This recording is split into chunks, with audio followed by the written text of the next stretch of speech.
What's up, YouTube? This is Too Raw for TV. All right, so I guess you could tell by the picture, the image that you see in this video, that my number two pick on my top 10 would be Kareem Abdul-Jabbar. Some people, I think pretty much everybody has Kareem in their top 10. You know what I'm saying? Like, even if you're looking at, because if you're a person that's geared more toward championships, he ranks high with 6. If you are looking at stats, he's all-time leading scorer. Dominance, there was no more dominant player in the 70s than Kareem Abdul-Jabbar. Longevity, he's the first player in history to play 20 seasons. So there's really nobody that probably don't have Kareem in their top 10 at least. You can make a case that Kareem should be number one. I think if you consider prep, which is high school, collegiate, college, and pro, the NBA, when you combine all 3 levels of basketball, Kareem is the GOAT. And I don't think it's really that close. You look at the dominance that he had with Power Memorial uh, High School and the championships that they won. You look at UCLA, he's arguably, along with Bill Walton, in my opinion, the greatest collegiate player in the history of college. And you look at his career in the NBA, and very few people can compare to what Kareem Abdul-Jabbar did in the NBA. Kareem Abdul-Jabbar was picked by the Milwaukee Bucks. I think it was a coin flip between either he being drafted by the Bucks or the Phoenix Suns, and he went to Milwaukee. He turned around that franchise. I think they flipped like almost 30 wins or something like that. I know they won 56 games his first year. I think the year before that they won less than 30, I think. So it's one of the greatest turnarounds in NBA history.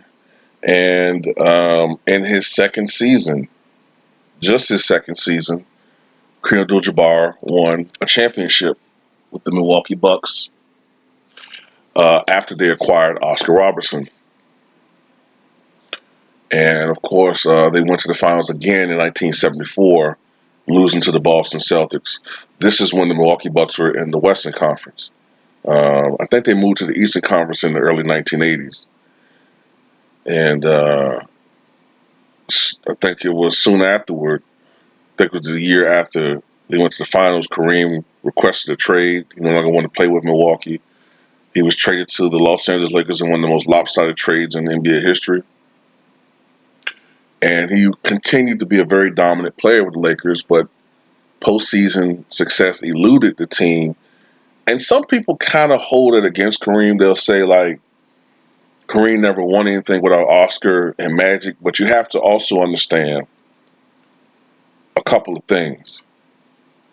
Um, no great big man, for the most part, has won a championship without another great little man or at least some talent around him. Now, some people will bring up Hakeem Olajuwon, and yeah, Olajuwon won a championship in '94 without another All-Star around him. But you got to remember that Otis Thorpe was an All-Star in '92. You got to remember Vernon Maxwell, Kenny Smith were very good basketball players.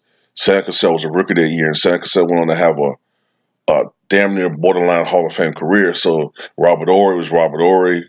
So, it wasn't like he wasn't playing with a lot of really good players. I think Tracy Murray was on that team.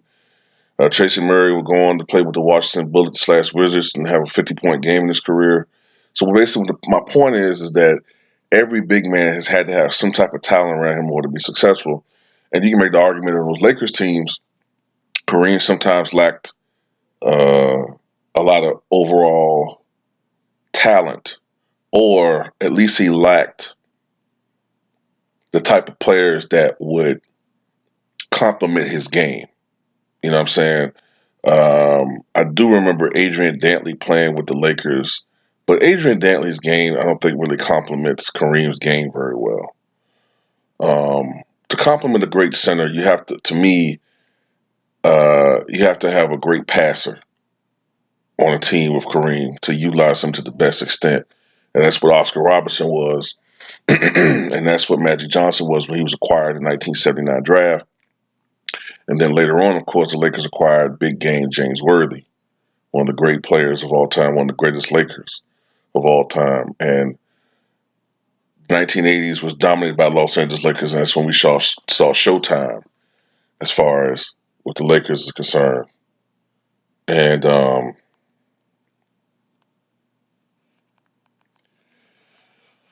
Kareem Abdul-Jabbar went on to win 5 more NBA titles during the 1980s, 1980, 1982, 1985, 87, and 88.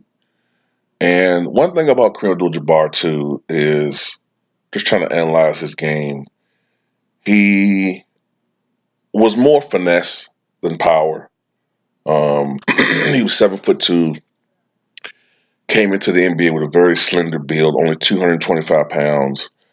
Slowly throughout his career, he put on some weight to the point where toward the latter part of his career, he was about 250. At one point, he got up to 267, I think it was, almost 270. Um, but because of his frame, and he never really was a big guy.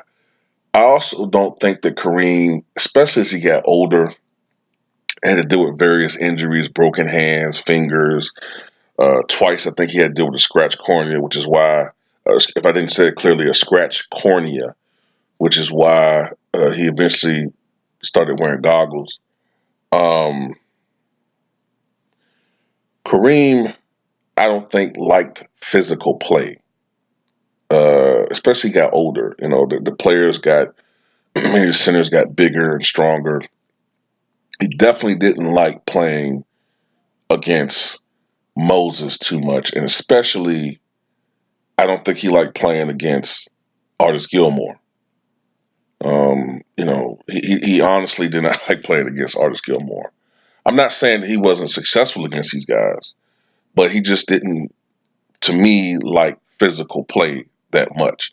And you saw it sometimes when he lost his temper in certain situations. I know you guys seen highlights of him punching people, Benson, you know, uh, getting into fights and stuff like that. He just didn't like being, you know, he was not a great offensive rebounder. But when he was with the Milwaukee Bucks and early in his career, the Lakers, he was often at the top of the rebounding leaders. I think he led the league in rebounding once. I think so. He could rebound with the best of them.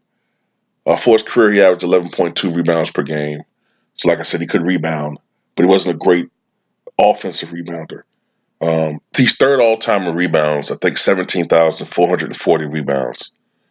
Some of that because he played a long period of time, but still third all time behind only Wilt Chamberlain and Bill Russell. And of course, he's the all time leading scorer with 38,387 points or 24.6 points per game. And what's amazing about that record is that he's been the league's leading scorer for so long. Ever since he hit that skyhook over Mark Eaton in that game against the Utah Jazz, I think it was in April of 1984.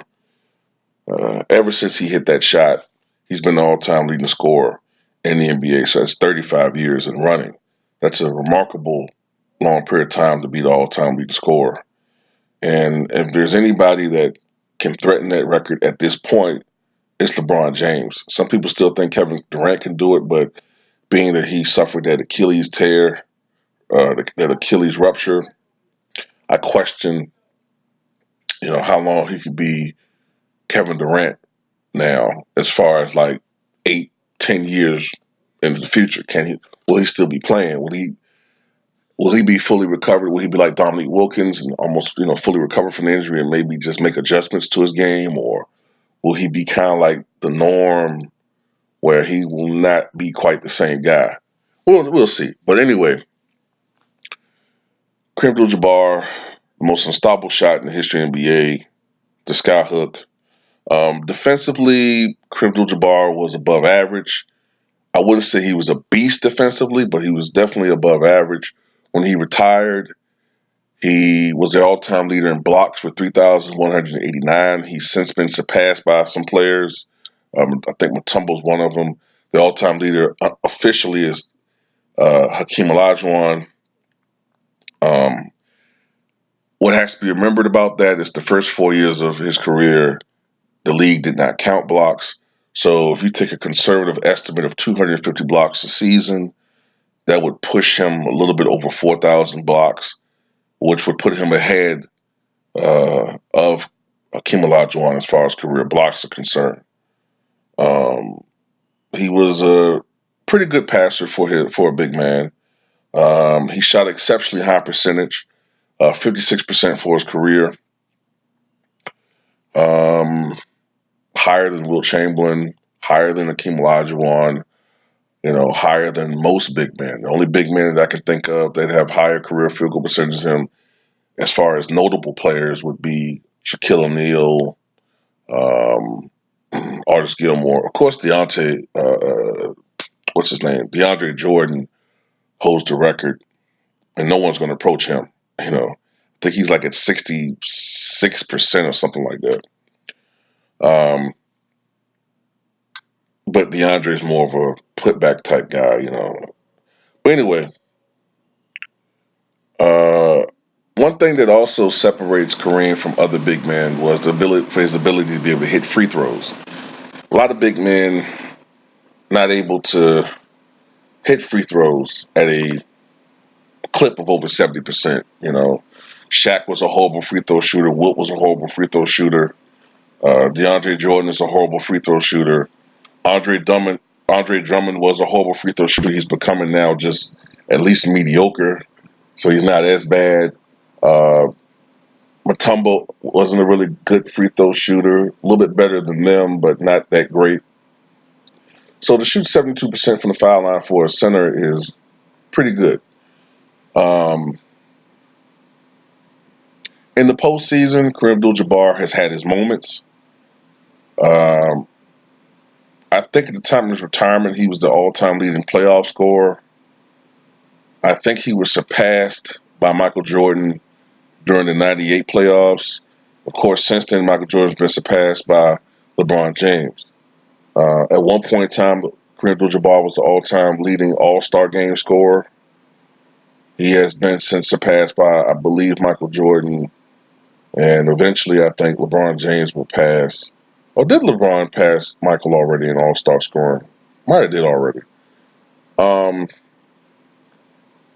but Kareem Abdul-Jabbar, as far as his accolades are concerned, like I said, he's the all-time leading scorer, 38,387 points. He won two scoring titles back-to-back, 1971 and 72 seasons. He's a six-time NBA champion, two times NBA Finals MVP in 1971 and in 1985, which was a bounce-back year for him because Kareem looked pretty old in 1984. You know what I'm saying? He looked kind of old in the playoffs. A lot of people thought maybe he was past his prime, needed to get out of the way or whatever. But he had a remarkable finals in '85.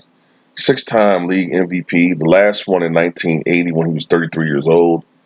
NBA record 19-time NBA All-Star. The only year where he was not an All-Star was the 77-78 season where I think he was injured. 10-time All-NBA first team, 5-time All-NBA second team, 5-time NBA All-Defensive first team, 6-time NBA All-Defensive second team, 1969-70 Rookie of the Year. He was on 1969-70 All-Rookie first team. And as I said, he was a one-time rebound champion in 1975-76. Four times he led the NBA in blocks, 75, 76, 79, and 1980. Maybe if blocks were counted the first 4 years, it'd be even more than that. Maybe he hold a record. His number 33 retired by the Milwaukee Bucks and the Los Angeles Lakers. He's on the NBA's 50th anniversary all-time team. And career averages of 24.6 points, 11.2 rebounds. The career average of blocks is not right. I don't know why they do that. And the reason why I say that is, you know, I'm looking at it right now. Well, actually, they're right. They're right. They're right. Because sometimes what they'll do is they'll take the amount of blocks career wise, even if they don't count the first 4 seasons, and divide it by all games played, even the years where they weren't counting blocks. You know what I'm saying? I don't think you can do that. You shouldn't be. You shouldn't do that. You know what I'm saying? He's the all-time leader in games played, 1,560. Minutes played, 57,446. Field goals made, 15,837. Field goals attempted, 28,307. And I think he's still the all-time leader in defensive rebounds, 9,394. And career wins, 1,074. And many people, like I said, consider him possibly the greatest NBA player of all time,